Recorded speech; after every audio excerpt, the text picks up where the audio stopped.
حیات انسان ہے، قرآن ہمارا رہبر ہے۔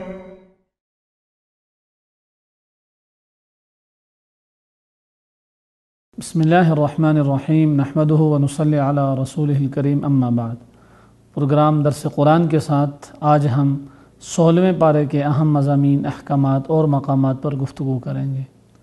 15ویں پارے کے آخر میں یہ واقعہ چل رہا تھا کہ جلیل القدر نبی حضرت موسیٰ علیہ السلام کو بتایا گیا تھا کہ سمندر کے کنارے ایک ایسے صاحب رہتے ہیں جن کے پاس ایسا علم ہے جو آپ کے پاس نہیں۔ موسیٰ علیہ السلام ان کی تلاش میں نکل کھڑے ہوئے اور بتایا یہ گیا تھا کہ وہ صاحب سمندر کے کنارے ہیں اور ان کی تلاش کا طریقہ یہ ہے کہ جہاں مچھلی چھلانگ لگا دے وہیں وہ بزرگ یا وہ شخص یا وہ صاحب موجود ہوتے ہیں۔ موسیٰ علیہ السلام جب ان کے پاس پہنچے تو ان صاحب نے شرط یہ لگائی، جن کا نام حضرت خضر تھا، کہ آپ میرے ساتھ رہ سکتے ہیں لیکن آپ کو صبر کا دامن بڑی مضبوطی سے تھام کے رکھنا پڑے گا، صبر کا دامن آپ نے نہیں چھوڑنا۔ ان کی شرط ہی یہی تھی۔ یہاں 3 واقعات کا تذکرہ ہے جو ظاہراً شریعت کے مخالف نظر آ رہے ہیں، جن میں ظاہراً شریعت سے تعلق نظر نہیں آ رہا۔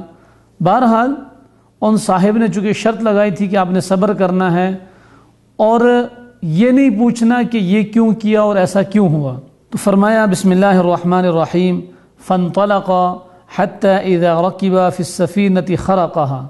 پہلا واقعہ یہ پیش آیا کہ حضرت موسیٰ علیہ السلام اور حضرت خضر کشتی پر سوار ہوئے، اور جیسا کہ مفسرین نے لکھا ہے کہ ان لوگوں نے اس کشتی کا کرایہ بھی ان سے نہیں لیا۔ تو خضر علیہ السلام نے کیا کیا؟ خرقہا، اس کشتی کو پھاڑ دیا، اس کے تختے اکھیڑ دیے۔ تو موسیٰ علیہ السلام نے کہا اخرقتہا لتغرق اہلہا، کہ کیا آپ نے کشتی کے تختے اکھیڑ دیے تاکہ جو اس کے اندر سوار ہیں وہ پانی میں ڈوب کے غرق ہو جائیں؟ لقد جئت شیئا نکرا، آپ نے کوئی اچھا کام نہیں کیا، غلط کام کیا ہے۔ تو ان صاحب نے یعنی حضرت خضر نے اپنی شرط یاد دلوائی، قال الم اقل انک لن تستطیع معی صبرا، کہ موسیٰ میں نے تمہیں کہا نہیں تھا کہ تم میرے ساتھ صبر نہیں کر سکو گے؟ موسیٰ علیہ السلام نے فرمایا کہ لا تؤاخذنی بما نسیت، مجھ سے بھول چوک ہو گئی، ولا ترہقنی من امری عسرا، اور مجھے اپنے کام میں تنگی میں نہ ڈالیے، میں آپ سے کچھ سیکھنا چاہتا ہوں، چلیں غلطی ہو گئی اب انشاءاللہ نہیں ہوگی۔ بہرحال انہوں نے اشارہ کیا کہ میں جو کام کروں میرے سے پوچھنا نہیں ہے کہ کیوں کیا ہے۔ فانطلقا، دوسرا واقعہ، مزید آگے چلے، حتی اذا لقی غلاما، دونوں کی ملاقات ایک بچے سے ہوئی۔ بعض مفسرین کی رائے کے مطابق شاید کوئی جوان تھا، لیکن غلام کا لفظی ترجمہ جو ہوتا ہے وہ بچہ ہوتا ہے۔ تو ملاقات ہوئی، فقتلہ، حضرت خضر نے پکڑ کے اس کو قتل کر دیا۔ تو موسیٰ علیہ السلام سے پھر نہ رہا گیا، فرمایا اقتلت نفسا زکیۃ بغیر نفس، آپ نے ایک شخص کی جان لے لی اور بغیر کسی وجہ کے۔ لقد جئت شیئا نکرا، پھر فرمایا کہ آپ نے یہ کوئی اچھا کام نہیں کیا۔ تو یہیں سے 16ویں پارے کا آغاز ہو رہا ہے۔ حضرت خضر نے پھر اپنا وعدہ یاد دلوایا، قال الم اقل لک انک لن تستطیع معی صبرا، اے موسیٰ میں نے کہا تھا کہ تم میرے ساتھ صبر نہیں کر سکو گے۔ موسیٰ علیہ السلام نے پھر عذر ظاہر کیا، فرمایا قال ان سألتک عن شیء بعدها فلا تصاحبنی، کہ خضر میں نے آپ سے سوال تو پوچھا ہے لیکن میں کوشش کروں گا کہ میں آپ سے سوال نہ پوچھوں۔ اگر اب آپ کے کسی عمل پر میں نے سوال پوچھا تو میرے اور آپ کے راستے بے شک جدا ہو جائیں، آپ مجھے اپنے آپ سے علیحدہ کر دیجئے، مجھے کوئی اعتراض نہیں ہوگا۔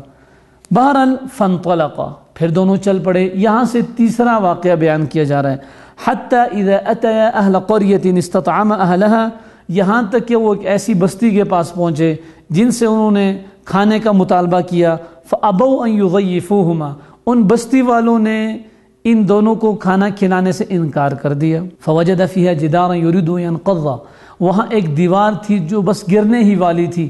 فاقام، حضرت خضر نے اس کو سیدھا کر دیا اللہ کے حکم سے، اللہ کی مشیت سے، اللہ کی قدرت سے، بس انہوں نے اس کو ہاتھ لگایا اور وہ دیوار سیدھی ہو گئی۔ موسیٰ علیہ السلام سے پھر نہ رہ گیا۔ موسیٰ علیہ السلام نے ایک اور سوال جڑ دیا، پھر پوچھ دیا کہ آپ ان لوگوں کی بستی میں ہیں جن لوگوں نے آپ کو کھانا نہیں کھلایا اور آپ کا اکرام کرنے سے انکار کر دیا، آپ ان پر احسانات کرتے جا رہے ہیں کہ ان کی جو گرتی ہوئی دیوار تھی اس کو لا کے سیدھا کھڑا کر دیا۔ سمجھ سے بالاتر بات ہے کہ احسان فراموش لوگوں کے ساتھ آپ کیوں احسان کرتے ہیں؟ خضر علیہ السلام نے اب کی بار بتا دیا کہ موسیٰ، آپ کے وعدے کے مطابق آپ نے کہا تھا کہ اب اگر میں نے پوچھا تو میری اور آپ کی جدائی اگر آپ چاہیں تو درست ہے۔ فرمایا موسیٰ، اب میرا اور تیرا راستہ جدا ہے، اب ہم اکٹھے نہیں چل سکتے۔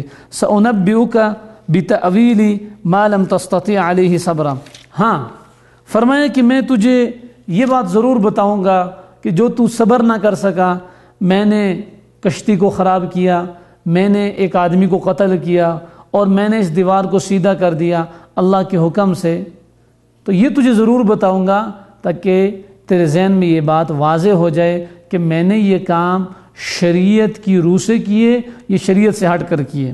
فرمایا اما السفینۃ فکانت لمساکین، جہاں تک کشتی کا معاملہ ہے جس کے میں نے تختے اکھیڑ دیے تھے، تو جس کے اوپر آپ نے اعتراض کیا تھا، وہ چند نادار اور غریب لوگوں کی کشتی تھی۔ یہ جو کشتی میں اپنا کام کاج کر کے اپنا گزارا کرتے تھے اور وہیں سے ان کا گزر بسر تھا، فأردت ان اعیبھا، میں نے ارادہ کیا کہ میں اس کو عیبدار بنا دوں۔ وکان وراءہم ملک، اور ان کے آگے ایک بادشاہ تھا، وہ ہر کشتی کو لے لیتا تھا، چھین لیتا تھا، تو میں نے کشتی کو عیبدار بنایا کہ جب وہ بادشاہ اس کشتی کو دیکھے گا وہ تو کہے گا ٹوٹی پھوٹی کشتی ہے، میں اس کو کیا کروں گا، میری اس سے کیا غرض ہے۔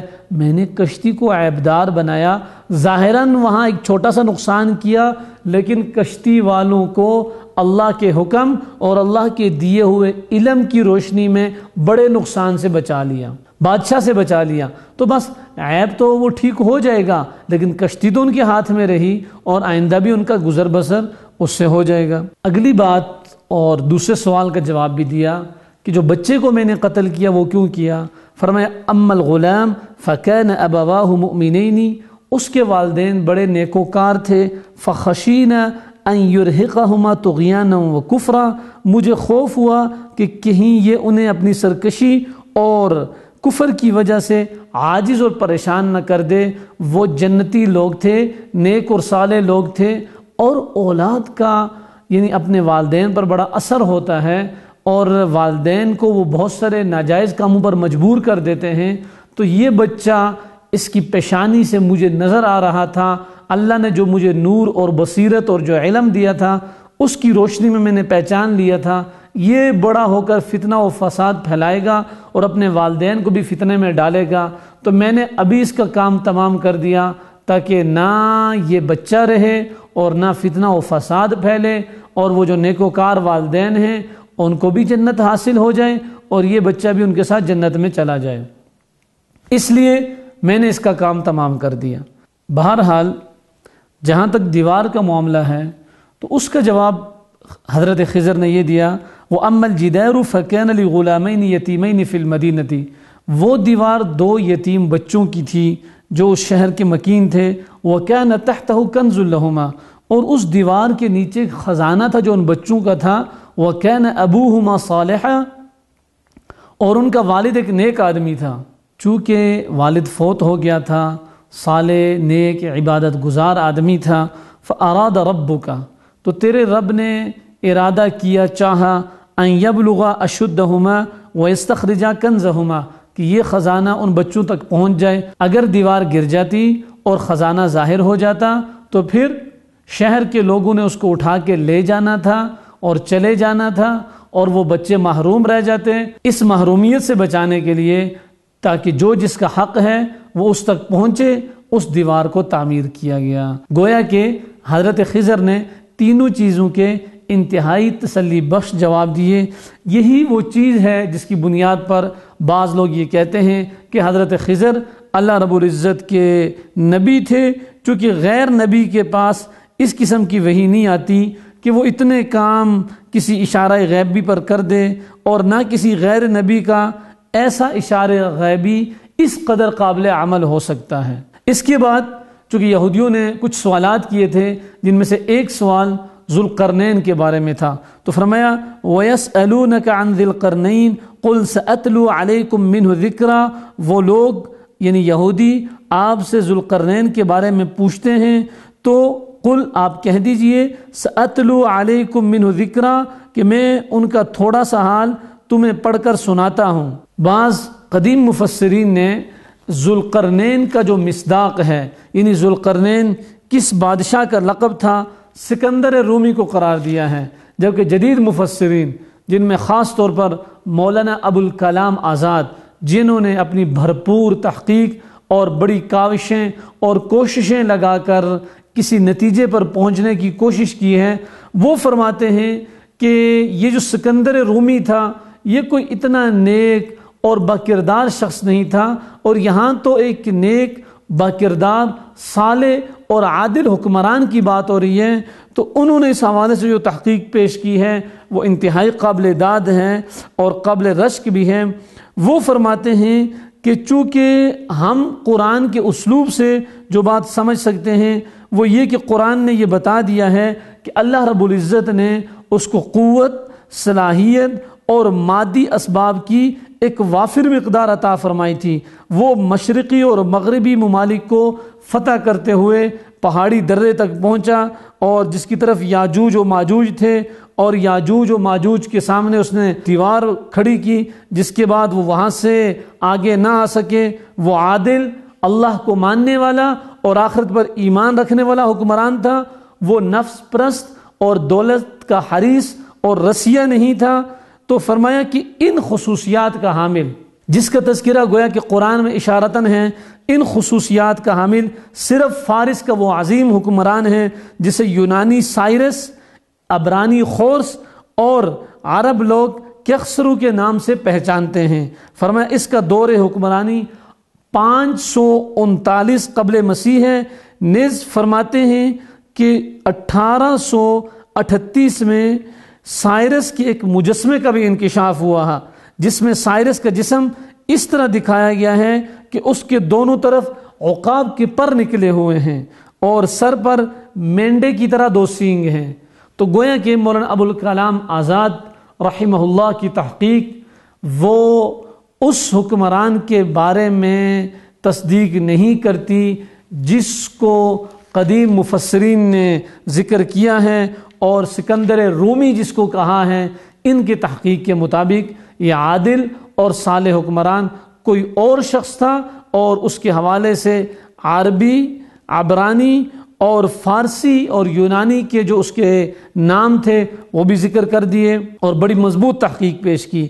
بہرحال وہ مغرب کی طرف بھی انتہا کو گئے اور وہ مشرق کی طرف بھی انتہا کو آئے، حتی اذا بلغ مطلع الشمس وجدها تطلع على قوم لم نجعل لهم من دونها سترا، یہاں تک کہ جب سورج نکلنے کی جگہ یعنی مشرق کی طرف وہ پہنچے تو ایک ایسی قوم کو پایا کہ ان کے لیے ہم نے اس سے کوئی اوٹ نہیں بنائی، یعنی بس میدانوں اور صحراؤں میں وہ لوگ رہتے تھے اور جسم پر بھی کوئی کپڑا نہیں تھا، سیدھے سیدھے گویا کہ سورج کی گرمی، سورج کی روشنی اور سورج کی دھوپ میں نہ تو گھر کی اوٹ تھی اور نہ کپڑوں کی اوٹ تھی، بدن بھی ننگے تھے اور ان کے گھر بھی نہیں تھے بلکہ صحراؤں اور میدانوں میں رہتے تھے۔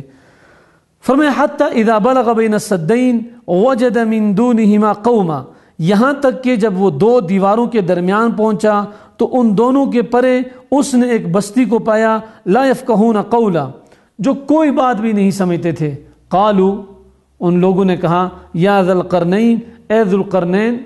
اب یہ بات ان کے درمیان کیسے ہوئی؟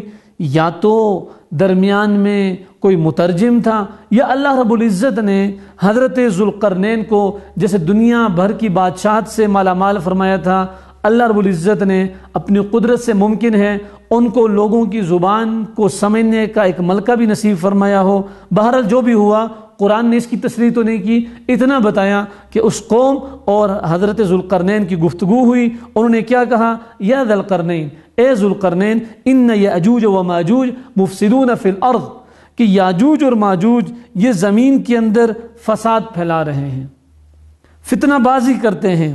ہم آپ کے لیے کچھ خرچ کا انتظام کریں کہ آپ ہمارے اور ان کے درمیان کوئی بند باندھ دیں، کوئی دیوار کھڑی کر دیں تاکہ وہ دیوار پھلانگ کے ہماری طرف نہ آئیں۔ وہ کرتے یہ تھے کہ اچانک رات کو یا کسی بھی وقت نمودار ہوتے اور تباہی بربادی پھیلا کے واپس اپنے علاقوں کی طرف بھاگ جاتے تھے۔ تو انہوں نے کیا کہا حضرت ذوالقرنین نے؟ ما مکنی فیہ ربی خیر فاعینونی بقوۃ اجعل بینکم وبینہم ردما۔ اپنے رب کی تعریف کی کہ مجھے میرے رب نے جو دولت، جو ہمت، جو طاقت، جو صلاحیت، جو استعداد دی ہے وہ بہت زیادہ ہیں۔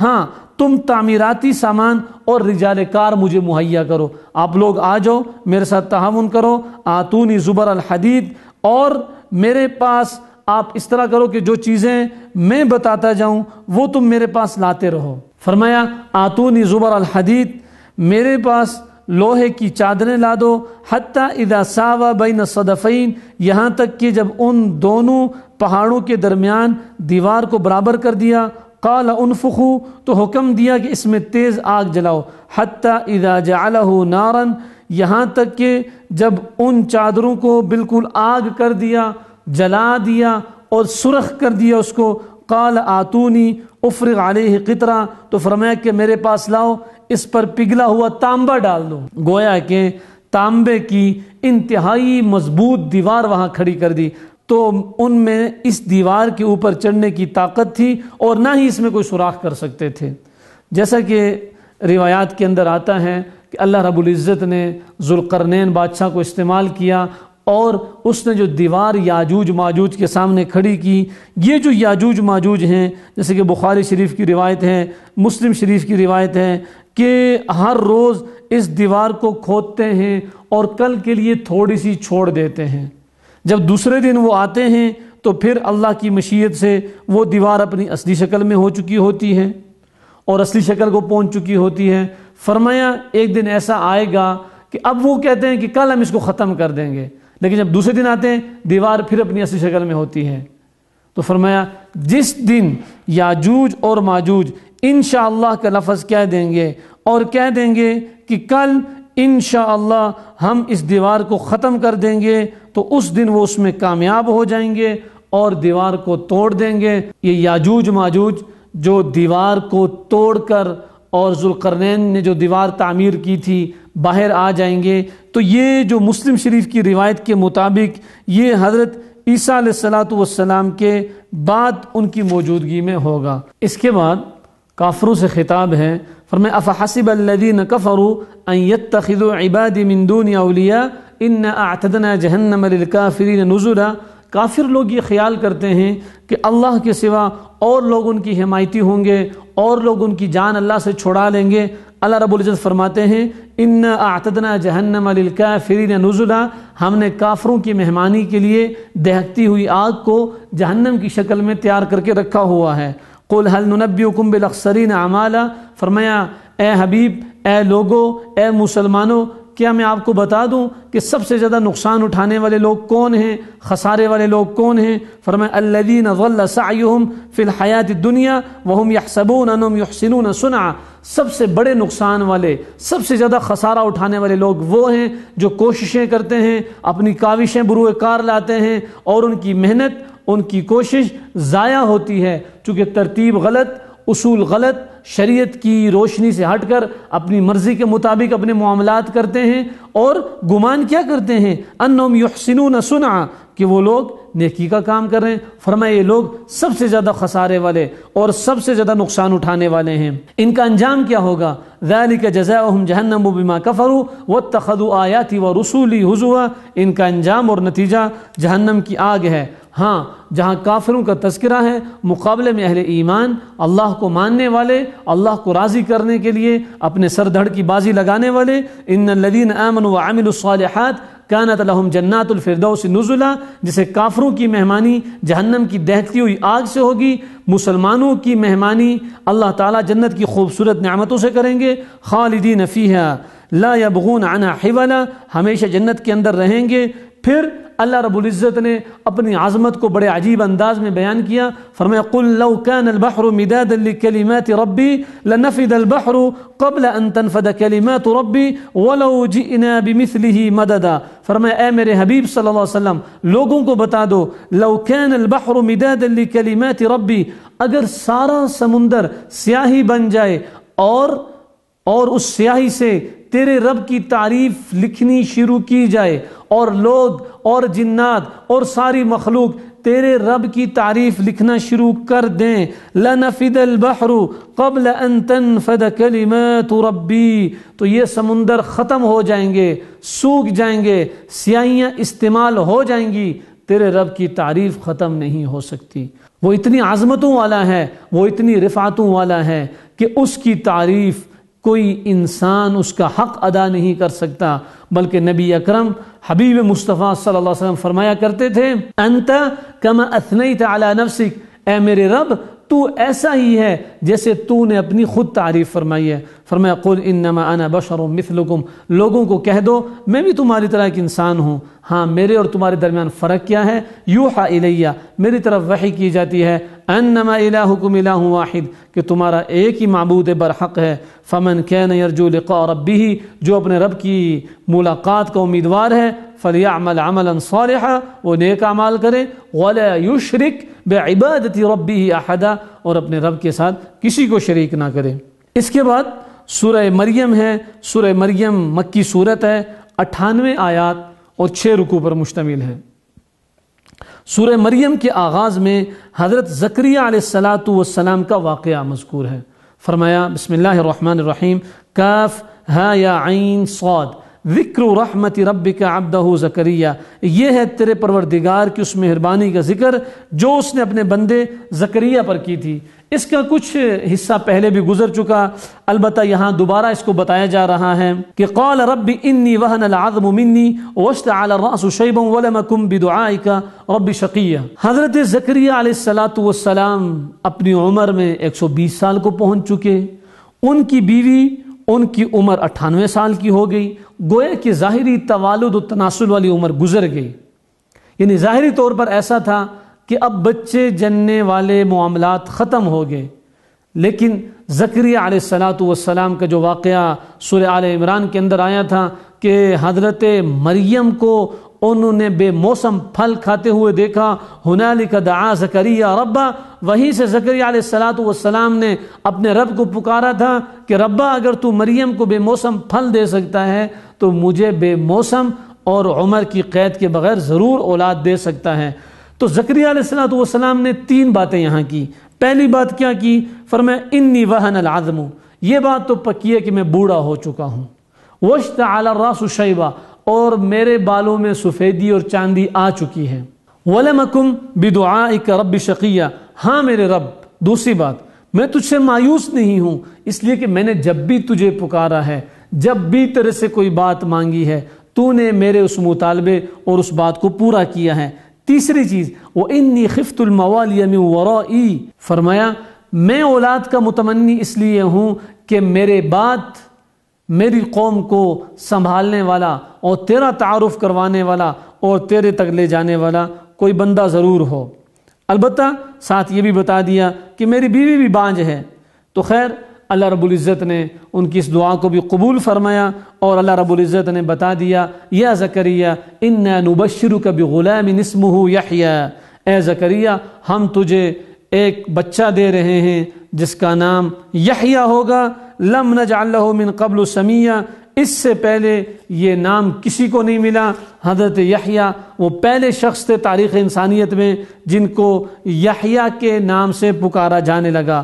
بہرحال اللہ رب العزت نے ان کو مالا مال فرمایا، اولاد بھی دی، اور ایسی نیک صالح اولاد کہ آنے والے وقت کے وہ نبی بن گئے۔ وَحَنَانًا مِن لَدُنَّا وَزَكَاءً وَكَانَ تَقِيًّا، یہاں سے حضرت یحییٰ کی کچھ صفات کا تذکرہ ہے کہ وہ اپنے پاس سے شفقت اور پاکیزگی اور پرہیزگاری والے شخص تھے، اور دوسری چیز وبرًا بوالدیہ، اور اپنے ماں باپ سے نیک سلوک کرنے والے، اپنے ماں باپ کے فرما بردار اور مطیع اور اطاعت گزار تھے۔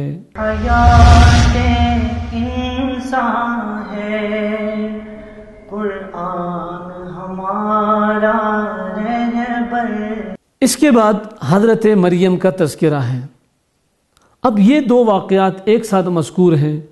حضرت زکریا اور حضرت مریم کے واقعے میں، یا یوں کہا جائے حضرت عیسیٰ اور حضرت یحییٰ کے واقعے کے اندر مناسبت یہ ہے کہ حضرت یحییٰ کی پیدائش بھی قدرت کا ایک مظہر اور شاہکار ہے، اس لیے کہ عمر کے گزر جانے کے بعد اور بیوی کے بانجھ ہونے کے بعد اللہ رب العزت نے اپنے فضل کرم اور احسان سے اولاد کی دولت سے مالا مال فرمایا۔ لیکن ماں باپ تو ہیں۔ حضرت عیسیٰ علیہ السلام کی پیدائش قدرت کا ایسا شاہکار ہے جس کی مثال نہیں ملتی۔ کیوں؟ عیسیٰ علیہ السلام بغیر والد کے پیدا ہوئے۔ دیکھیں، تخلیق کی ممکنہ 4 صورتیں ہو سکتی ہیں، والد والدہ دونوں ہوں، جیسے عام ترتیب ہے کہ کوئی بھی انسان پیدا ہوتا ہے اس کی والدہ بھی ہوتی ہے اور والد بھی ہوتا ہے۔ اس کے بعد صرف والد سے کسی کی پیدائش ہو، والدہ نہ ہو، جیسے حضرت آدم علیہ السلام کی پسلی سے حضرت حوا پیدا ہوئی۔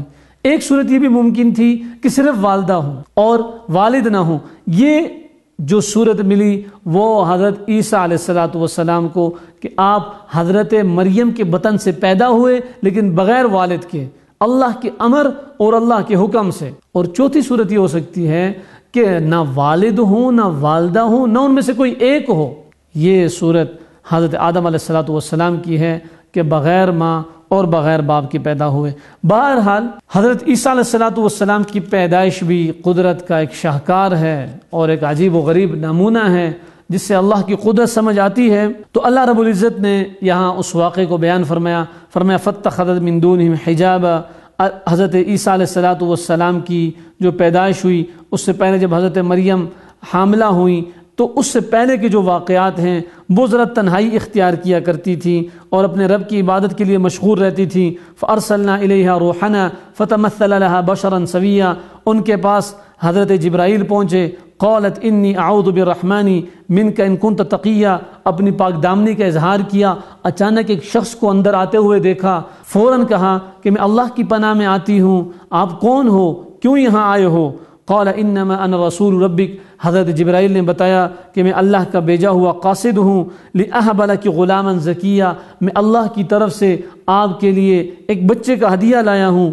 قالت انا یکون لی غلام ولم یمسسنی بشر ولم اک بغیا، حضرت مریم پریشان ہو گئی اور پریشانی کی حالت میں سوال کیا، انا یکون لی غلام، مجھے کیسے اولاد ہوگی، ولم یمسسنی بشر، انسانی اور بشری تقاضے کے مطابق مجھے تو کسی انسان نے ہاتھ تک نہیں لگایا، ولم اکو بغیا، اور نہ ہی میں کوئی بدکار عورت ہوں، مجھے اولاد کیسے ہوگی؟ قال کذلک، حضرت جبرائیل نے کہا یہ ایسا ہی ہونا ہے۔ قال ربک هو علی ہین، تیرا رب کہہ رہا ہے کہ یہ میرے اوپر آسان ہے، میں اولاد دینے کے لیے والد اور کسی انسان کا محتاج نہیں ہوں۔ وَلِنَجْعَلَهُ آیَةً لِلنَّاسِ وَرَحْمَةً مِنَّا، اللہ تعالیٰ اپنی قدرت کی نشانی اس کو بنانا چاہتے ہیں۔ فحملتہ، حضرت مریم حاملہ ہو گئیں اللہ کے حکم سے۔ فأجاءها المخاض إلى جذع النخلة قالت يا ليتني مت قبل هذا وكنت نسيا منسيا، تو جب حاملہ ہو گئیں اور ولادت کا وقت قریب آ گیا، اب خوف آنے لگا کہ میں جب اس بچے کو جنوں گی اور میں اپنے اس بچے کو جب اٹھا کر لے جا کر گاؤں والوں، دیہات والوں، خاندان والوں کے سامنے جاؤں گی تو وہ مجھے کیا کہیں گے کہ یہ بچہ تو نے کہاں سے لایا ہے؟ تو اب پریشان ہو گئی۔ فناداها من تحتها، ندا آئی، اللہ تحزنی، پریشان ہونے کی ضرورت نہیں ہے، اللہ رب العزت نے تمہارا بندوبست کر دیا ہے۔ وہیں اللہ رب العزت نے کھجور کا درخت پیدا کیا جس سے ان کی روزی کا بندوبست بھی ہوا۔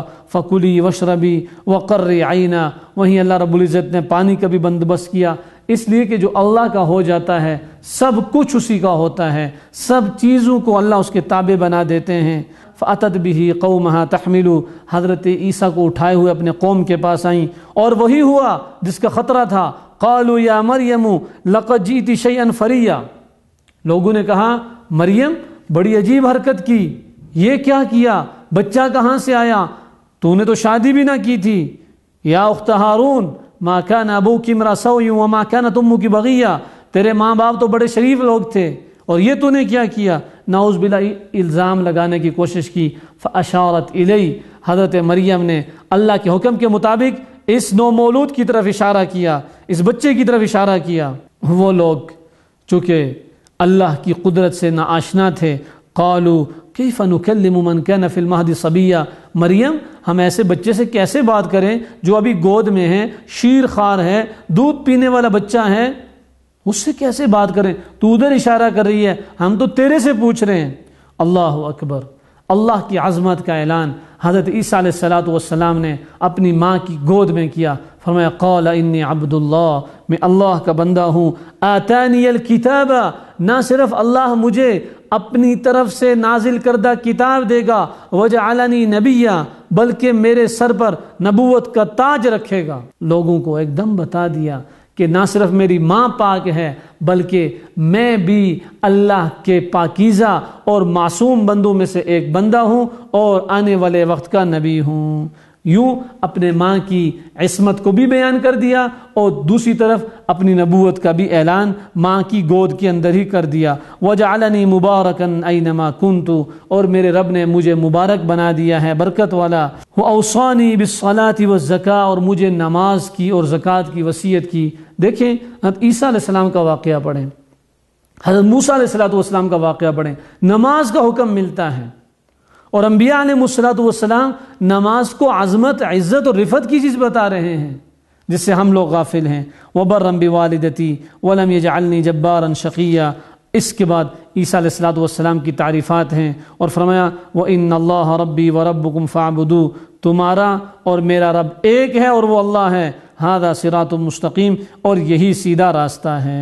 اس کے بعد حضرت ابراہیم علیہ السلام کا تذکرہ ہے۔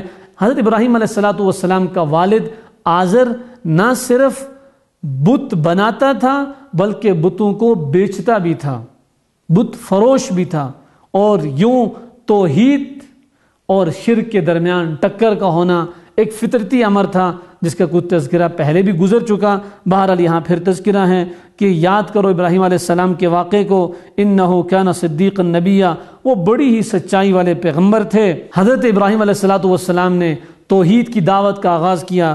فرمایا اذ قال لأبیہ یا ابتی لم تعبد ما لا يسمع ولا يبصر، ابا جان یہ کس کی عبادت کرتے ہیں، اپنے ہاتھوں سے بتوں کو تراشتے ہیں اور تراش کے ان کو سجاتے ہیں، سجا کے ان کے سامنے سجدہ کرتے ہیں، کچھ تو ہوش کے ناخن لیں، کن کی عبادت کرتے ہیں، آپ ایسوں کی عبادت کرتے ہیں، لا یسمع وہ سننے کی طاقت نہیں رکھتے، ولا یبصر دیکھنے کی طاقت نہیں رکھتے، ولا یغنی عنک شیئا آپ کے کام نہیں آ سکتے، اور میں آپ کو سیدھا راستہ دکھاؤں گا، سیدھے راستے پر لاؤں گا، فتبعنی میری پیروی کریں، اہدک صراطا سویا سیدھا راستہ بتاؤں گا، یا ابت لا تعبد الشیطان میرے پیارے ابا جان ان شیطان کی پیروی نہ کریں، یہ راستہ آپ کو شیطان نے دکھایا ہے کہ جہاں کوئی جھنڈی ملے، جہاں کوئی مزار ملے، جہاں کوئی قبر ملے اس کے سامنے جھک جاؤ، جھکنا صرف اللہ کے لیے ہے، اللہ کے سامنے ہے۔